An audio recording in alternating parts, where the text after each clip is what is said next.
Guys, ನಾವು normal ಆಗಿ ಈ ಜೋಳನ ಕುಕ್ಕರ್ ಅಥವಾ ಮೈಕ್ರೋವೇವ್ ಯೂಸ್ ಮಾಡ್ಕೊಂಡು ಇದನ್ನ ಪಾಪ್ ಮಾಡಿ ತಿಂತೀವಿ.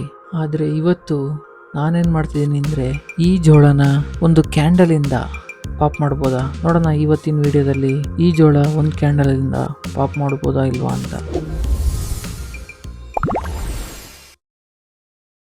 ಗೈಸ್, ಸೋಷಿಯಲ್ ಮೀಡಿಯಾದಲ್ಲಿ ಆಗಲೇ ಸುಮಾರು ಈ ಟಾಪಿಕ್ ಮೇಲೆ ವಿಡಿಯೋ ಮಾಡಿದ್ದಾರೆ. ಆದರೆ ಅದೆಲ್ಲ ಸತ್ಯನಾ ಸುಳ್ಳ ಇವತ್ತು ನೋಡೋಣ ಬನ್ನಿ. ಗೈಸ್, ವಿಡಿಯೋ ಕೊನೆವರೆಗೂ ನೋಡ್ರಿ. ಕೊನೆಯಲ್ಲಿ ಒಂದು ಸ್ಪೆಷಲ್ ಟೆಸ್ಟ್ ಇದೆ ಇದರಿಂದ. ಗೈಸ್, ಈ ಎಕ್ಸ್ಪೆರಿಮೆಂಟಿಗೆ ನನಗೆ ಬೇಕಾಗಿರೋದು ಕ್ಯಾಂಡಲ್ಲು ಮತ್ತು ಈ ಜೋಳ. ಇದು ನಾರ್ಮಲ್ ಜೋಳ ಅಲ್ಲ, ಪಾಪ್ಕಾರ್ನಿಗೆ ಯೂಸ್ ಮಾಡ್ತಾರೆ ನೋಡಿ, ಆ ಜೋಳಗಳಿವು. ಮತ್ತು ಒಂದು ಸ್ಪೂನು. ನಾನೇನು ಮಾಡ್ತೀನಿ ಅಂದರೆ ಈ ಜೋಳನ ಆ ಸ್ಪೂನ್ ಮೇಲಿಟ್ಟು ಅದರಡಿ ಕ್ಯಾಂಡಲ್ ಹಚ್ಚಿಸ್ತೀನಿ. ನೋಡೋಣ ಪಾಪ್ ಆಗುತ್ತಾ ಇಲ್ವಾ ಅಂತ. ಗೈಸ್, ಈಗ ಈ ಕ್ಯಾಂಡಲ್ ಹಚ್ಚೋಣ.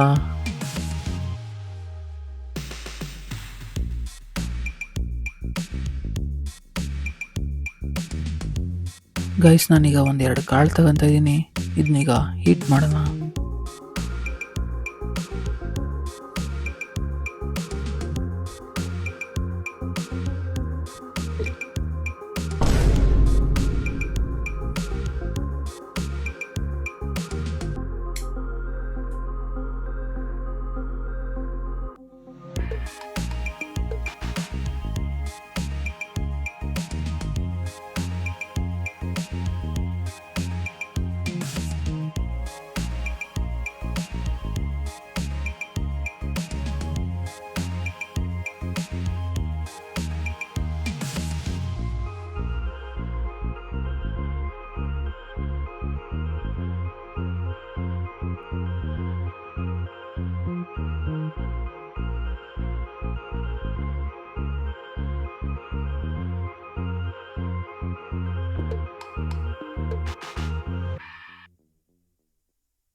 ಗೈಸ್, ಇದನ್ನ 5ರಿಂದ 6 ನಿಮಿಷ ಬೇಯಿಸ್ದೆ.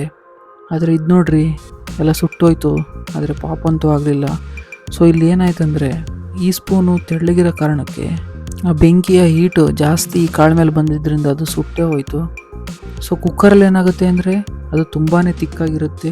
ಆ ಕುಕ್ಕರ್ ತಿಕ್ಕಾಗಿರೋದ್ರಿಂದ ಡೈರೆಕ್ಟ್ ಬೆಂಕಿ ಈ ಕಾರ್ನಿಗೆ ಸಿಗಲ್ಲ. ಸೊ ಅದಕ್ಕೋಸ್ಕರ ಅದು ಈ ಥರ ಸುಟ್ಟೋಗಲ್ಲ. ಸ್ವಲ್ಪ ಹೊತ್ತಾದ್ಮೇಲೆ ಪಾಪ್ ಆಗುತ್ತೆ. ಗೈಸ್, ಈ ಕಾರ್ನ ಡೈರೆಕ್ಟ್ ಬೆಂಕಿಗಿಟ್ರೆ ಪಾಪ್ ಆಗುತ್ತಾ ಇಲ್ವಾ ನೋಡೋಣ. ಸೊ ಅದಕ್ಕೋಸ್ಕರ ನಾನು ಕತ್ತಲ್ಲಿ ಹಿಡ್ಕೊಂಡಿದ್ದೀನಿ ಇದನ್ನ. ಈಗ ಇದನ್ನ ಡೈರೆಕ್ಟ್ ಬೆಂಕಿಗಿಡೋಣ.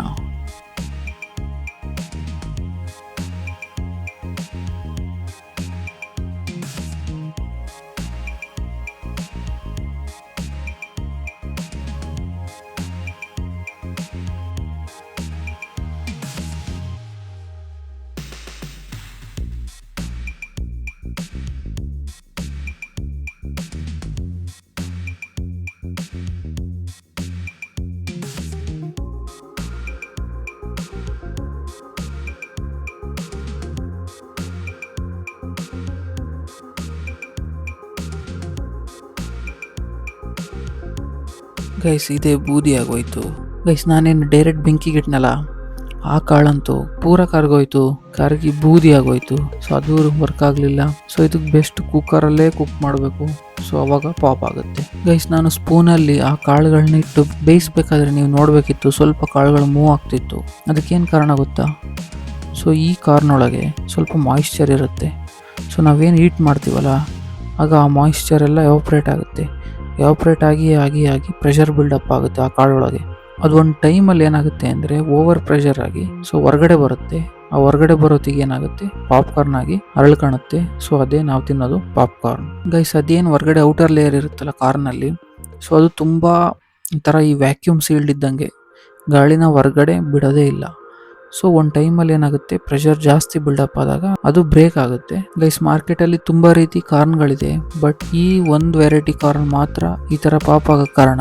ಗೈಸ್, ನೀವು ನೋಡಿರಬೇಕು, ಒಂದೊಂದ್ಸಲ ನೀವು ಪಾಪ್ಕಾರ್ನ್ ಮಾಡಬೇಕಾದ್ರೆ ಒಂದೊಂದು ಕಾಳು ಪಾಪ್ ಆಗೇ ಇರಲ್ಲ.